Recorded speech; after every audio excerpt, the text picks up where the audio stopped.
Hi everybody and welcome back to my channel. If you're new here, my name is Alicia and we are back with another video today. So this is not a tutorial, so to speak, but this is an unboxing and showing you some work with a new laser that I received. So this is the Ortur R2. I was sent this from the company, and of course, although this was sent to me, all of my thoughts and opinions will be my own throughout this video.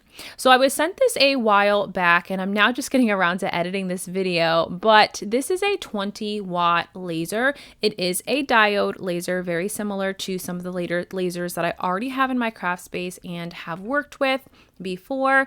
And this is a little bit smaller than my We Create Vista, and it fits on a tabletop. So I'm going to, of course, go through the unboxing process, and of course we'll do some engraving, some test engraving, and a cut or so to show you guys. What they also sent me with this laser was the LR41A, which is what you'd use to engrave on metal or do those fine line engravings. It is a smaller watt laser, which is perfect for engraving on items. So this box definitely came with a lot of items, many of which I was not even sure what it was for. What also came in the box too, which was nice, is there were a lot of different blanks. There was lots of wood blanks to utilize, some like circle round wood blanks. There even was some black acrylic in here, which I have yet to use. There's some clear acrylic in here for some engraving and such. So of course I'm really excited to be able to put those pieces to work, as my dream has always been to be able to cut and engrave on acrylic, and unfortunately my 10 watt is not strong enough to do that. So let's go ahead and begin the unboxing. So I've taken all of the items out of the package. This package that I'm taking out right here is the product guide package. So it has all of the paperwork and documentation that you're going to need so that you can set up your laser. I am going to go through all of the pieces that I was sent in the box just to give you guys kind of a rundown in the next clip. But as far as getting everything out of the box, it was quite easy and simple to do so. I didn't have any struggles. Everything was packed really nicely. So it was packed in that red box that I originally unboxed, and then that was packed inside a larger cardboard box with even more packing materials to keep it nice and secure. So it really arrived to me really safely, which was awesome, because then I didn't have to worry about, of course, anything being broken in transit and whatnot, and really being able to get this out of the box and begin the setup process.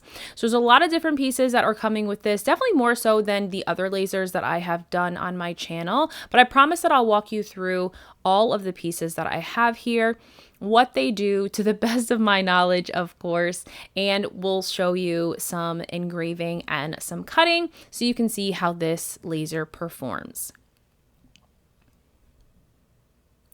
So the laser, again, was really packed in nicely. Like, I even had to get scissors to cut the zip ties from around the laser so that the laser head wouldn't move.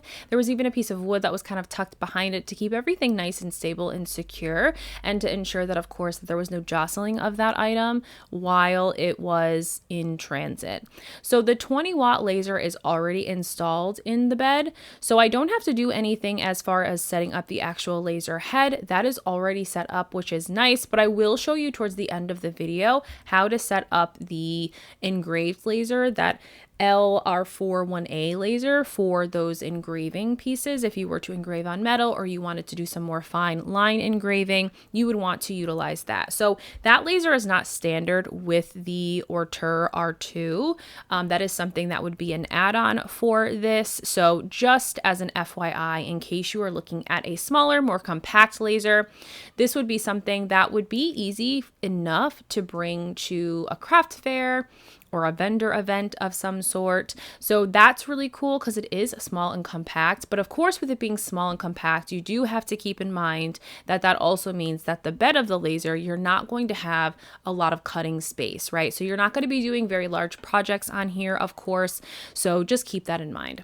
So these are all the items that it came with. So we, of course, have the tubing. We have these bed raisers here. They're triangular blades. We have that LR41A We have the adapter cables. We have in this package, it's got our wrench, our screwdriver, and our brush and such, as well as an Allen wrench and the machine key, which we'll need. We have so many blanks to use, which I think is so awesome that they sent so many blanks that I could literally go ahead and get started. Some of the other things, of course, that were in here is you'll have a card reader that also has the TF card in it. There's an additional lens.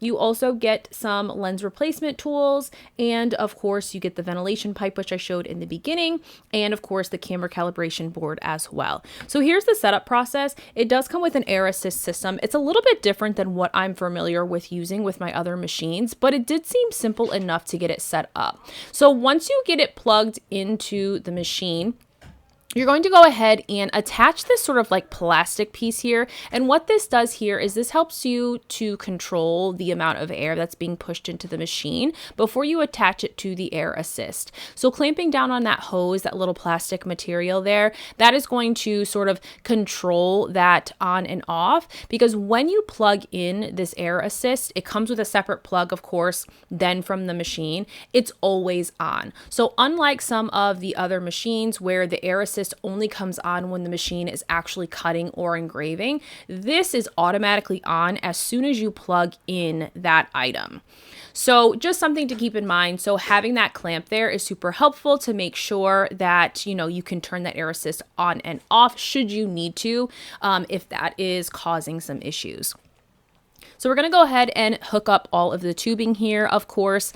It doesn't come with a like a ventilation system. So you would want to either vent this outside of a window that is near, or if you already have sort of like a venting system. So of course, because I have other lasers, I already do have that system. So I just pulled that aside to this side of the table so that I could utilize that while I'm engraving and cutting with this machine. So we're going to plug in all of the necessary cables, of course, for this machine. Lots of cables definitely to get plugged in, but of course that's like with any machine. Of course, there's going to be different things that you're going to need to make sure that you get plugged into this. You're also going to put that TF card into the little slot on the right hand side of where those cables do, and you are going to plug in the machine key. So what I think is really interesting and really cool with this machine is that there's an on and off switch with that machine key, and it also has that stop feature, which is that red button right on top. So it's really cool that it's really able to, you know, you can keep it off, especially if you have, you know, children and things, and, you know, any individual that might just be touching things that they shouldn't be. It's really nice that you can, of course, take that machine key out, and then you don't have to worry about someone accidentally turning that on and trying to use it without being supervised. So I thought that was kind of cool. So this also does have a built-in camera to the top of the feature here. And so I went ahead and just did a very initial test cut. Now I will tell you, it does come with two options for the software that you're going to use, and I'm going to walk you through the app that it actually has so you can actually use it on the app. I ended up downloading Lightburn, and I will tell you, I am such a baby when it comes to Lightburn. I still don't know everything about Lightburn, so getting this hooked up and connected to Lightburn actually was a lot of trial and error for myself, and I still am very much trying to figure out like how exactly Lightburn works. So I definitely did do way more things with the actual app until I can really spend the time and energy getting to learn Lightburn. But I went ahead and I just did a test engraving on just a piece of wood that I had, and I just did a little butterfly, just a little SVG there. Wanted to see kind of what that engraving would look like, and honestly it came out really amazing, really crisp. The lines were really clear, so that was really nice. So something else to note is that this does also have a tilted front screen that you can see in the front view of the screen here. So that is where you would be able to hook up the machine to your Wi-Fi, how you'd be able to, you know, do and change any of the necessary settings that you would need to for the actual machine. Now, you're not necessarily going to be able to, you know, import files into that screen and then, of course, you know, use it from there, but it is kind of nice to be able to ensure that, you know, you have that feature there. And you can change any of the necessary settings that you need to ensure that you are, you know, using this to the best of its ability. So what I'm putting in here now is the triangular blades. So these are used for when you are going to be cutting something. This is going to lift the wood off of the actual bed of the laser, and then you're going to go ahead and adjust the laser to ensure that it is going to be close to the wood enough to cut. So it has a little like left like leg that kind of comes down, and you want to make sure that is touching the wood, and then you'll lower your laser and then pull that sort of leg back up and tighten everything back up. So sorry, my arm kind of got in the way there. But what we're doing here is I am attempting to cut something. There was a lot of trial and error here just because, again, I was trying to go through Lightburn. There's another software, I think it's called Gerbil, I want to say, which is another software, of course, I'm not super familiar with, but that is also another option that you could utilize when it comes to setting it up. So as far as the setup process, I will say that it did take a lot longer to set up the machine than some of the other lasers that I've used. Definitely a little bit more steps, if that makes sense. So just something to keep in mind. I don't think it was a difficult process for setting up. I think the most that I struggled with, as mentioned, was working on getting Lightburn to communicate with the laser. I struggled a lot with that. And then trying to figure out all the settings in Lightburn so that I could do some cutting things. So this took a lot of, trial and error, like what works, what settings work. And you're going to see here, I made sort of like one of those, they're like corner book page holders. I just got this SVG, of course, from Etsy. And I went ahead and just engraved and then cut this out. So that's what I'm cutting right now. And again, I did use Lightburn to do this, so I was able to get that much done, but I still very much am learning and am very much in the infancy stages of learning Lightburn. So I wasn't able to do as much cutting in Lightburn as I wish that I could have. So while that's cutting, I want to tell you about some of the other features that this Ortur R2 laser comes with. It does have 5 flame detection sensors inside of the bed of the laser, which is really cool. So that, of course, is going to make sure that in the event that something does catch fire on the bed, the laser will automatically shut off. Now, what I have heard and I have seen is that sometimes the fire detection sensors can be rather sensitive when cutting materials. I didn't personally experience that when I was cutting this wood, but that might be, based on different materials that you're utilizing, that might kind of set those sensors off. You can turn off those fire detection sensors, but of course we want those for the safety of the machine. So just something to keep in mind that depending on what you're cutting, those might kind of, sense and go off and then turn off the cut altogether. So just, something to be mindful of, but you can actually turn those off, which I thought was interesting, as I hadn't heard of that before. So we've just gone ahead and cut this little book corner page saver here, which I would just, of course, assemble there. So I didn't need to do as strong of a cut. I did get a lot of charring. I probably could have backed off on the power a bit. But all in all, that 20-watt laser really did cut nicely, beautifully. I was really quite impressed with how crisp it cut. I definitely just need to work on some of my engraving settings with the 20-watt laser just to make sure, of course, that I am not charring my wood. But you could also fix that with just a light sand over top too. So that was kind of my first cut here. And I'll kind of show you kind of how this piece goes together. So it has like the center triangle piece, which you put on the back, and then you put the top piece. So that space in the center there is where you'd put it on the corner of any book page to kind of save your page. So just something cute and unique and different here. But now I want to show you the other feature that this has. So what this laser comes with is Ortur has its own app, which is really cool. So I'm going to go ahead and kind of walk you through the process as best that as I can in explaining. You'll be watching kind of the view from my iPad to start, and then we'll kind of go into the actual app so you can see this. So what I'm doing is I'm going ahead and I'm getting started by setting up my iPad to be connected and have the app. And you, of course, when you open up the app after you've downloaded it, you're going to put in all your credentials, set up your account, of course, connect it to your Wi-Fi, of course, because that's important. You'll select the model, and then we'll go ahead and get the Wi-Fi setup completed. So it does walk you through all of the prompts and all of the actions that you need to take in order to ensure that you get your laser set up. This took me a couple tries. I struggled a little bit with my own Wi-Fi, and I still can't figure out why, but eventually I was able to get this kind of going with the way I needed it to. And then we kind of go into the process of looking at what this app looks like inside. So I went ahead and we selected new creation, and it kind of shows you just like this kind of grid feature here, right? It will walk you through all of the different features in here that the app comes with. I will say it's pretty user friendly. It does have some already existing like images and things in it. You know, you can do basic texts and things. You know, there's some other images as well. But of course, being that this has an app, which is what is nice about this, is that you can make sure, or you can go ahead and like import your own SVGs or what have you into like from your phone into the app. And that would just make it that much easier, of course, to, you know, cut, engrave, whatever the case may be. So I'm just going to do a quick engraving because I thought that would be the easiest here in the app. And so we're just going to do my engraved business name over the top of just a piece of wood. Nothing too crazy and fancy, but as you can see, there's a lot of different features. I will say that you're not going to get a million features, you know, like you're going to get some really just basic things here in the app. And I definitely think there's some room for me to play around with it even more. But you can at least get some really basic things done in here, especially if you already know like the sizing and things of the images and stuff you're going to be cutting or engraving, what have you.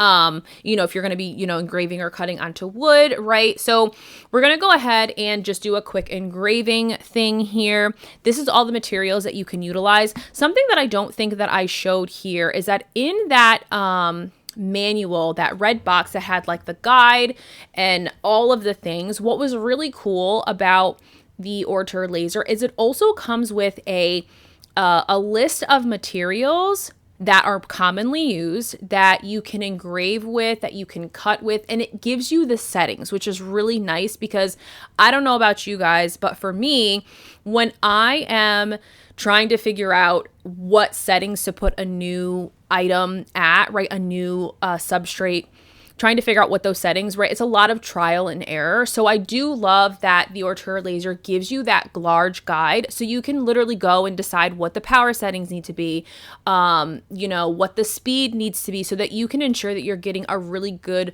cut, a really good engraving without having to do a bunch of trial and error and wasting a bunch of products that you have on hand. So I really loved that about the machine as well. So as you can see, I'm literally just engraving on the wood that we used for the little corner book page that I made and we cut out of.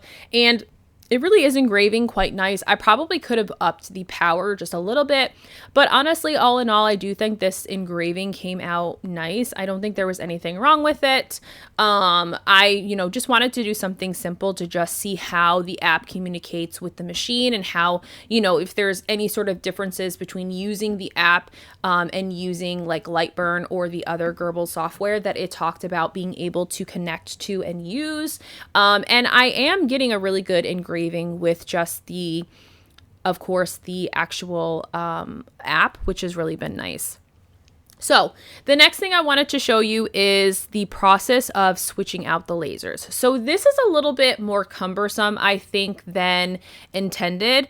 You have to cut off the zip ties that connect the item to the machine, that connect the original laser. This is the 20 watt. And as you can see, I struggled big time with getting my scissors into this spot, of course, because it's secured so tight. So I ended up having to grab like a craft knife and try like to saw it, which then led to me accidentally cutting myself. So be careful, of course. Don't be like me. I was not paying attention and I ended up poking myself in the finger. So just be mindful of that. But you do have to cut away all of the zip ties and such that you can get the 20 watt laser detached from this bed before you can install the LR41A laser. So, you know, it is a little bit of, as you can see, literally I'm using everything known to man possible. I've got fabric scissors, I've got regular scissors, I've got a craft knife, like literally everything to get these off. I promise it shouldn't be this difficult. And probably if I had some better tools, I probably wouldn't have struggled so much, but you know, it is what it is. What are you going to do? So then you're going to go ahead and sort of detach this piece. There is some cables and such that you will have to attach. And if you know me, I may have glanced at the manual to tell me how to do this, but I also sometimes just like to wing it and see if I can figure it out. So there's a little bit of winging here. Follow the manual. Just be smart and follow the manual. So there's quite a few plugs that you have to sort of unplug here. And I'm literally showing you exactly how long it took me. I've sped this up just slightly for the sake of me not having to talk to you guys for 47 minutes. But I really want to show you the process of, without doing any cuts here, to really show you like how this process worked. So, you know, spending time the most was definitely getting the zip ties removed so that we could get the arm of that, you know, the cord of that laser disconnected. There are some other cables that have those little plasticky,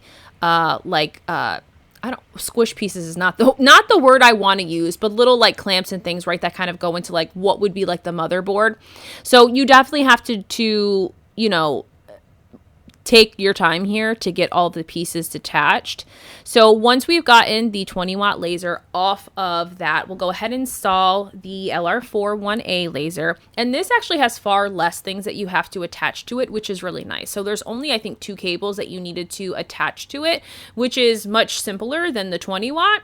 But of course, then the other thing you need to do is you need to come back and you need to use the zip ties that they provide for you to be able to clamp that cord to the, you know, the larger arm that allows it to move. That way we don't have any issues with that cord getting in the way, of course, and, you know, God forbid being under the laser and then you've ruined your entire laser, if that makes sense.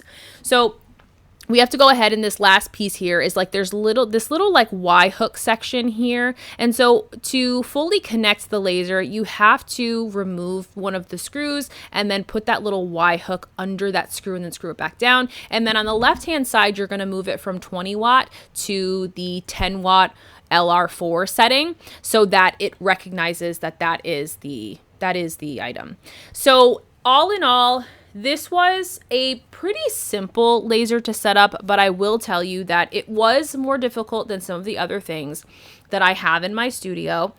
I do love the safety features that this has, but I will tell you that I struggled quite a bit with light burn, and I am fully aware that this could be a me problem because I'm not familiar with light burn. I will say that customer service working with Ortur, as I ran into some serious issues with just like, you know, changing out the lasers and getting things to get connected, they were really great about getting back to me, and I thank them for being so patient with me because I definitely was kind of like frustrated, and, you know, I just felt like it took a lot of effort for me to try and figure it out. And normally I'm just someone who can figure it out. So that was a struggle for me, if that makes any kind of sense. So all in all, I do think this is a decent laser. I'm excited to hopefully be able to spend a little bit more time with it and do some more cuts and things. I, of course, though, need to learn Lightburn a little bit better, but I might have to go over to that other software and see if that's a little simpler and play around with the app a little bit more. But you can see that it does a lot of beautiful cuts. It engraves really well. And it, you know, I really was able to get quite a few things done. And this was just testing. Like, I haven't done any projects necessarily with this machine,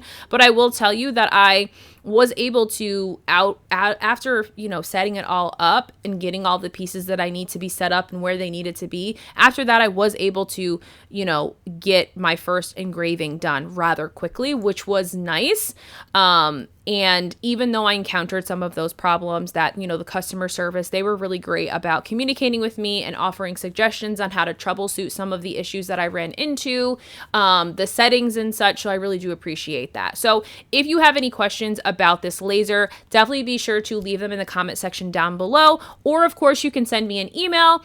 My contact information, of course, is in the bio of my YouTube video or of my YouTube channel, or find me on my other social media platforms. I do hope to utilize this in future tutorials and show you guys, you know, the power that this machine can do.